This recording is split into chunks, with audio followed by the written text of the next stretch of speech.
দর্শক, বর্তমানে বিগত সরকার আওয়ামী লীগ যারা দায়িত্বে ছিল তাদের দল আওয়ামী লীগকে নিষেধাজ্ঞার মধ্যে যেমন সরকার রেখেছে, কোনো রাজনৈতিক কর্মকাণ্ড করতে দেয়া হচ্ছে না। আওয়ামী লীগের সঙ্গে যে দলগুলোকে রাজনৈতিক কর্মকাণ্ড করতে দেয়া হচ্ছে না প্রকাশ্যে, এবং যে দলগুলোকে ঐকমত্য কমিশনের মিটিংয়ে ডাকা হয়নি, 32টা নিবন্ধিত দলকে বাইরে রেখেই সরকার ফাংশন করার চেষ্টা করছে, সেই দলগুলোর মধ্যে অন্যতম এবং প্রভাবশালী দল হচ্ছে জাসদ।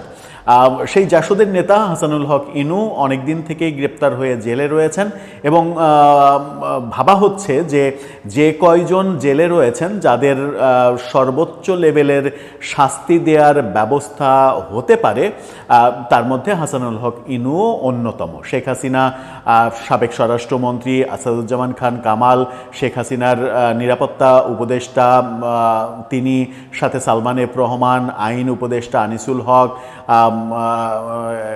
হাসানুল হক ইনু, রাশেদ খান মেনন, এগুলো বেশ বেশ মানে টার্গেটেড ফেস। সেই টার্গেটেড ফেসের মধ্যে হাসানুল হক ইনু অন্যতম। হাসানুল হক ইনু অনেক দিন থেকেই কারাগারে, বিভিন্ন মামলা একের পর এক তার নামে মামলা হতে দেখেছি। দুদকের মামলাও তার নামে অবৈধ 4 কোটি টাকার বেশি তার লেনদেনে পাওয়া গেছে, এরকম অভিযোগে দুদকও তার নামে মামলা করেছে। কুষ্টিয়াতে হত্যা মামলা তার নামে করা হয়েছে, নানা ধরনের মামলা তার বিরুদ্ধে রয়েছে। অনেকদিন থেকে জেলে থাকা অবস্থায় হয়তো মানসিকভাবে একটু বিগড়েও গেছেন। গতকালকে তাকে নিয়ে একটা ভিডিও ছড়িয়ে পড়েছে সামাজিক যোগাযোগ মাধ্যমে, যেখানে দেখা যাচ্ছে প্রিজন ভ্যানের মধ্যে পুলিশের সঙ্গে চিৎকার চেঁচামেচি করছেন তিনি। সেটা নানাভাবে সামাজিক যোগাযোগ মাধ্যমে ছড়িয়ে পড়েছে। আওয়ামী লীগ, জাসদ সহ এই পন্থীদের যারা অ্যাক্টিভিস্ট তারা এটাকে বীরত্বপূর্ণ কর্মকাণ্ড হিসেবে অভিহিত করছেন। কিন্তু প্রকৃত ঘটনাটা কি ছিল? কেন তাকে প্রিজন ভ্যানের মধ্যে চিৎকার করতে দেখা গেল? পুলিশ কি তার সঙ্গে এমন কোনো আচরণ করেছেন যে আচরণটা মানবাধিকারের পরিপন্থী? সেরকম কোনো ঘটনা কি ঘটেছিল?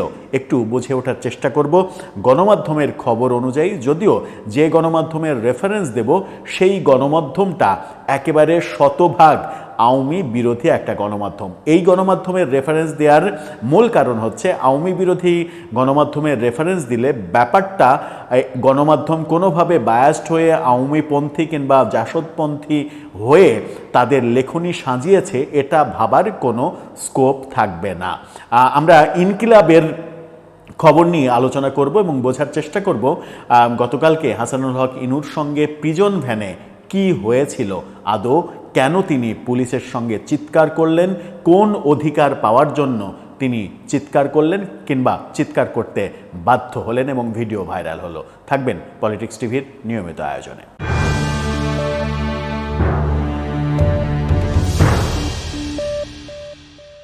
দর্শক, বলছিলাম জাসদ সভাপতি হাসানুল হক ইনুর কথা। অনেকদিন থেকেই তিনি জেলে সময় কাটাচ্ছেন।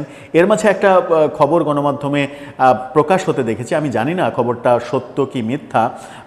আওয়ামী লীগের সাবেক মন্ত্রী, বিভিন্ন সময় বিভিন্ন মন্ত্রণালয়ে দায়িত্ব পালন করেছেন, তিনি হচ্ছেন দীপুমণি চৌধুরী। দীপুমণি তার সঙ্গে হাসানুল হক ইনুর কথাবার্তা প্রায়ই তো তাদেরকে একসঙ্গে আদালতে হাজির করা হয়। এরকম একটা সাক্ষাতে দীপুমণিকে হাসানুল হক ইনু এরকম বলেছিলেন যে আর হয়তো দেখা হবে না।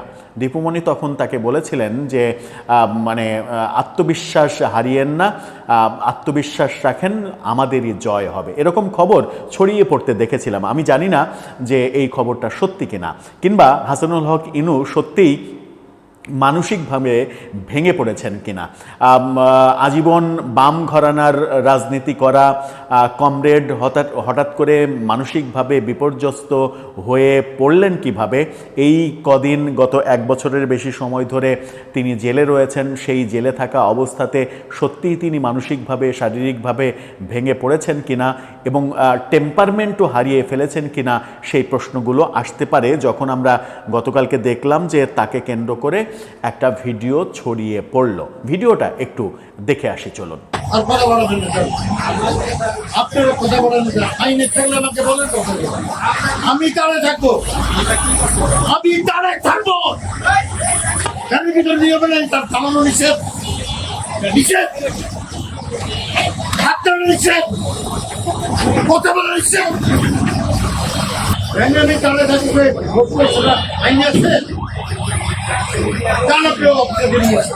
এই যে ভিডিও ছড়িয়ে পড়লো, অর্থাৎ প্রিজন ভ্যানের মধ্যে পুলিশের সঙ্গে বাগবিতণ্ডা করতে দেখা গেল। ইনকিলাবের কথা বলেছি, ইনকিলাবের শিরোনামটা না দেখালে আবার মনে হবে যে আমি ইনকিলাবের সোর্সে কথা বলছি নাকি অন্য কোনো পত্রিকার সোর্সে কথা বলছি। ইনকিলাবের শিরোনামটা দেখে নিন, সেখানে তার প্রিজন ভ্যানের মধ্যে আঙুল উঁচিয়ে আছেন পুলিশের সঙ্গে, এরকম একটা ছবি সহ শিরোনাম করেছে তারা, প্রিজন ভ্যানের মধ্যেই পুলিশের সঙ্গে বাগবিতণ্ডা ইনুর।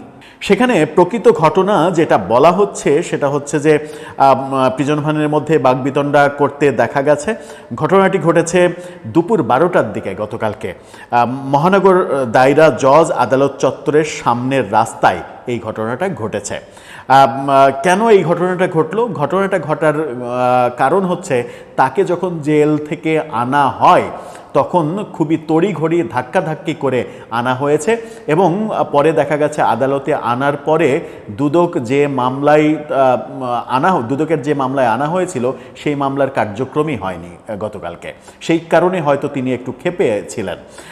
কি বলছে গণমাধ্যম? বলছে যে আদালত সকালে কেরানীগঞ্জ কেন্দ্রীয় কারাগার থেকে সকাল 9:18 তাকে আদালতে হাজির করা হয়। সেদিন ছিল দুদকের, অর্থাৎ গতকালকে ছিল দুদকের দায়ের করা মামলার তদন্ত প্রতিবেদন দাখিলের দিন, কিন্তু দুদক তদন্ত প্রতিবেদন দাখিল করতে পারেনি, অর্থাৎ তাকে অযথায় আনা হয়েছিল। দুদক তদন্ত প্রতিবেদন দাখিল করতে না পারায় আগামী 2রা ফেব্রুয়ারি নতুন তারিখ নির্ধারণ করেছে। আগামী বছরের ফেব্রুয়ারি মাসে নতুন তারিখ নির্ধারণ করা হয়েছে। আদালত থেকে কারাগারের উদ্দেশ্যে নেওয়ার সময় ইনুকে পুলিশ তাড়াহুড়া করে বের করতে চাইলে তিনি বলেন, ধাক্কা দিচ্ছেন কেন? পুলিশ সদস্য জবাব দেন, ধাক্কাচ্ছি না। এরপর তাকে ধীরে ধীরে প্রিজন ভ্যানের দিকে নিয়ে যাওয়া হয়। সেই সময় তার 2 হাত পেছনে হ্যান্ডকাপ দিয়ে রাখা হয়েছিল। একজন সাবেক মন্ত্রী, একটি দলের সভাপতি, তাকে পেছনে হাত করা, মানে পেছনে, তাও সামনে না, 2 হাত পেছনে দিয়ে হাত করা দেয়া হয়েছিল, যেন একটা মানে দাগি খুনি আসামি, মানে একেবারে চিহ্নিত সমাজের দাগি আসামিদের যেভাবে হাতকড়া দিয়ে ডান্ডা বেড়ি পরিয়ে নিয়ে আসা হয় সেরকম ট্রিটমেন্ট করা হচ্ছে। তার মানে হচ্ছে যে পুলিশ, আদালত এবং সরকার হাসানুল হক ইনুকে একজন দাগি আসামি হিসেবেই ট্রিট করছে। সেটা তাদের মর্জি, তারা হয়তো আইন ডিমান্ড করছে তাই করছে, সেটা নিয়ে তো বলার কিছু নেই।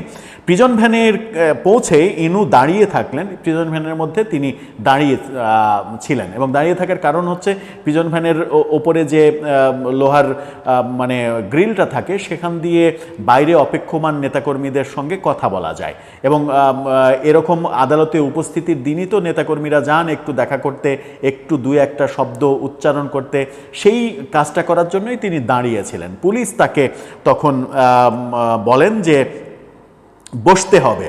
ইনু তখন প্রশ্ন করেন, কর্তৃপক্ষ কি বলেছেন দাঁড়িয়ে যেতে পারবো না? পুলিশ সদস্য বলেন, না, পারবেন না, অর্থাৎ আপনি প্রিজন ভ্যানের মধ্যে দাঁড়িয়ে থাকতে পারবেন না, আপনাকে বসতে হবে। ইনু পাল্টা বলেন, অর্ডার দেখান, খামাকা সিন ক্রিয়েট করছেন কেন? পুলিশ সদস্য বলেন, আমাদের অর্ডার আছে। ইনু পুনরায় বলেন, অর্ডার দেখান। এরপর পুলিশ সদস্য সরে যান এবং দেখা যায় ইনু প্রিজন ভ্যানে লোহার রড ধরে দাঁড়িয়ে আছেন। তখন গাড়িটি চলন্ত অবস্থায় ছিল। অর্থাৎ ওই যে বাগবিতণ্ডা আপনারা দেখলেন, সেই বাগবিতণ্ডারই কথা ছিল যে পুলিশ তাকে বলছে বসতে হবে না, আমি বসবো না, আঙুল উঁচিয়ে বলছেন আমি বসবো না, আপনি অর্ডার দেখান। কোন আইনে আছে, কোন নিয়মে আছে যে আমি প্রিজন ভ্যানের মধ্যে দাঁড়িয়ে থাকতে পারবো না? আমার দাঁড়িয়ে থাকার ইচ্ছা, আমি দাঁড়িয়ে থাকবো। সেটা খুবই যুক্তিযুক্ত কথা যে প্রিজন ভ্যানে একজন আসামি দাঁড়িয়ে থাকতে পারবে না, তাকে বাধ্যতামূলক বসতেই হবে। এই আইন জেল কোডে আছে কিনা কিংবা এই আইন বাংলাদেশের বিচার ব্যবস্থায় আছে কিনা সেটা একটু ঘাঁটাঘাঁটি করার প্রয়োজন। যেহেতু হাসানুল হক ইনু খুবই সিনিয়র প্রবীণ আইনজীবী, মানে রাজনীতিবিদ এবং খুবই শিক্ষিত মানুষ, তার তো আইন জানার কথা। এবং ঝানু রাজনীতিবিদ হিসেবে এবং একজন বীর মুক্তিযোদ্ধা, একজন বীর মুক্তি, মানে অনেক ব্যাপার আছে আসলে। মানে তিনি যত বড় অপরাধী করে থাকুন না কেন, যতক্ষণ পর্যন্ত তার অপরাধ প্রমাণ না হচ্ছে ততক্ষণ পর্যন্ত তিনি অভিযুক্ত। আর অভিযুক্ত যখন একজন বীর মুক্তিযোদ্ধা, যারা কিনা আমার এই দেশটাকে স্বাধীন করেছে, যুদ্ধ করেছেন, যুদ্ধের মাধ্যমে দেশটাকে এনেছেন, তাদের ব্যাপারে কি একটু মানবিক হওয়া যায় না? এই প্রশ্নটা বোধহয় করা যেতেই পারে। এই প্রশ্নটা করলে বোধহয় আইনের ব্যত্যয় ঘটবে না, যে একজন বীর মুক্তিযোদ্ধাকে পিচ মোড়া দিয়ে হ্যান্ডকাপ না পরালে কি হয় কি না, তাকে একটু সম্মান জানানো যায় কি না, যতক্ষণ পর্যন্ত না তার অপরাধ প্রমাণ না হচ্ছে। মানে তার অপরাধ প্রমাণ হওয়ার পরে, তিনি অপরাধী হওয়ার পরে তাকে ভাবার দরকার নাই যে তিনি মুক্তিযোদ্ধা নাকি বাংলাদেশের বড় পলিটিশিয়ান, সেগুলো ভাবার দরকার নাই। কিন্তু যতক্ষণ পর্যন্ত অপরাধ প্রমাণিত না হচ্ছে, যতক্ষণ পর্যন্ত আদালত তাকে সাজা না দিচ্ছে, ততক্ষণ পর্যন্ত তাকে অপরাধী বলার কোনো স্কোপ নেই আইনের ভাষায়। ততক্ষণ পর্যন্ত তিনি অভিযুক্ত, তার বিরুদ্ধে অভিযোগ আনা হয়েছে, সেই অভিযোগের বিচার করছেন আদালত। এবং যতক্ষণ পর্যন্ত পুলিশ এবং জেল কর্তৃপক্ষের আন্ডারে একজন আসামি থাকবেন, তার কিন্তু যে অধিকার, সেই অধিকার মানবিক অধিকার সহ অনেক অধিকার, যেমন একজন সম্মানিত মানুষ ব্যক্তি হলে, দেশের সম্মানিত ব্যক্তি হলে জেল কোডেই আছে তাকে ডিভিশন দেওয়ার ব্যাপার। তো ডিভিশন দেওয়ার ব্যাপার যেহেতু জেল কোডেই রয়েছে, যে তাকে একটা বিশেষ ব্যবস্থাপনায় বিশেষ সুবিধা দিয়ে রাখা হবে, যেটা জেল কোডের আইন। সেই জেল কোডের আইনেই যখন বলছে যে বিশেষ ব্যক্তিদের সুবিধা দেওয়ার বিধান রয়েছে, সেখানে একজন মুক্তিযোদ্ধাকে এইভাবে পেচ মোড়া দিয়ে, মানে অপমানজনকভাবে হ্যান্ডকাপ পরিয়ে প্রিজন ভ্যানের মধ্যে তিনি দাঁড়িয়ে থাকবেন না বসে থাকবেন, সেই ব্যাপারে মানে বল প্রয়োগ করে আদালত থেকে ধাক্কা দিয়ে দিয়ে নিয়ে আসা, এই ব্যাপারগুলো আমার মনে হয় যে পুরো বিচার ব্যবস্থার উপরে কিংবা পুরো সরকারের কার্যক্রমের উপরে এক ধরনের সন্দেহ, এক ধরনের বিতর্ক তৈরি করবে এবং তৈরি করছে। এখান থেকে আমার মনে হয় যে সরকারের মানে সতর্ক হওয়া উচিত।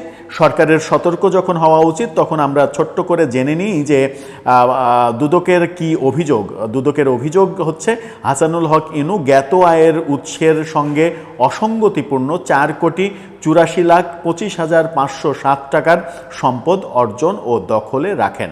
অর্থাৎ 4,84,00,000 টাকার মামলা তার নামে দুদক দিয়েছে। এর আগে আওয়ামী লীগ সরকারের আমলেও দেখেছি, মাত্র খালেদা জিয়ার ক্ষেত্রে আমার ঠিক মনে নেই 2 কোটি না 4 কোটি, এরকম অঙ্কই 2 কোটি অথবা 4 কোটি, যে জিয়া চ্যারিটেবল ট্রাস্টের টাকা সরিয়ে ফেলা। একজন সাবেক প্রধানমন্ত্রী মাত্র 2 কোটি 4 কোটি টাকা মেরে দিয়েছেন, এই মামলা দেওয়াটাও তো হাস্যকর।